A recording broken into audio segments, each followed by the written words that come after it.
This is a Sports Catastrophe production. Hey there, hello there. It's Jeff Cutter Diamond welcoming you to a Sports Catastrophe on this day. And on this day, January 18th, in 2000, Larry Bird made his return to the Boston Garden, not as a player, but as a coach.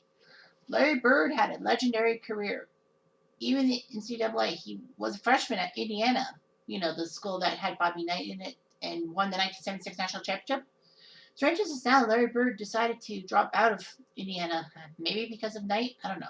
So he became a garbage man. And then the coach for Indiana State, the Sycamores, decided to say, you know what? This guy might be good. Let's give him a chance. So guess what? They gave Larry Bird a shot.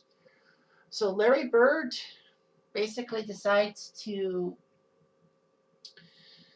play at Indiana State, and surprisingly, Indiana State goes undefeated until the NCAA championship game in 1979 when they met Magic Johnson and the Michigan State Spartans. Of course, Michigan State is more widespread. Like they have a Division One school, a football team, whereas Indiana State never did.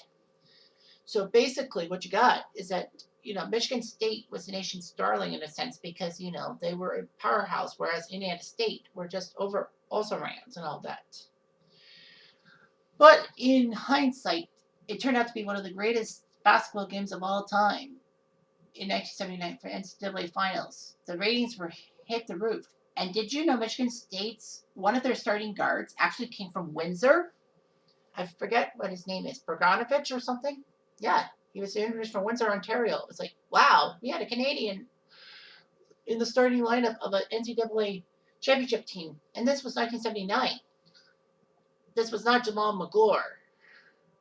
I know Jamal Murray didn't win the national championship in his one and only year with Kentucky, whereas R.J. Barrett didn't do it for Duke, to my chagrin. But anyway, yeah.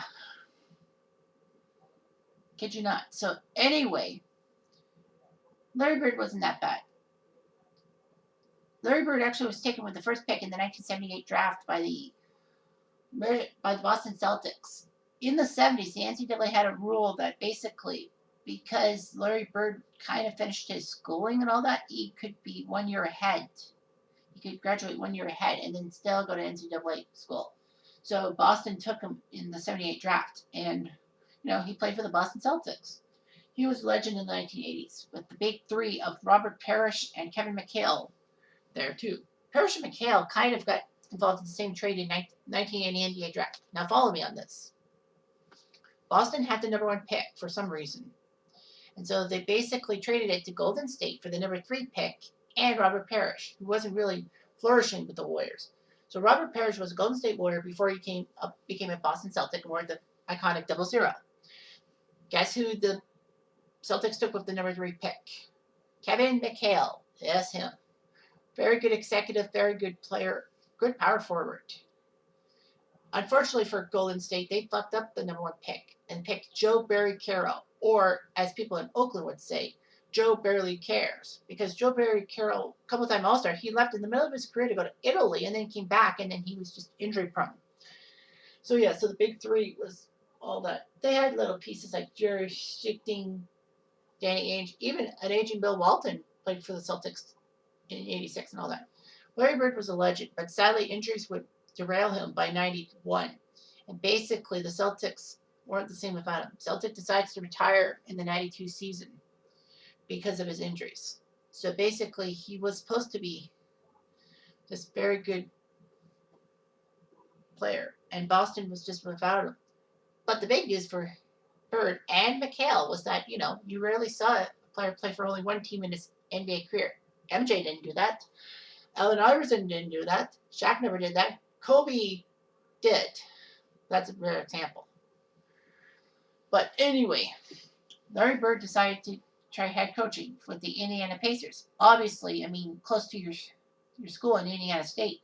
So he became the Pacers head coach. And then his first trip back to the parquet floor of Boston Garden. Well, actually not Boston Garden, the Fleet Center. Or TD Garden, as now it's called. It's weird.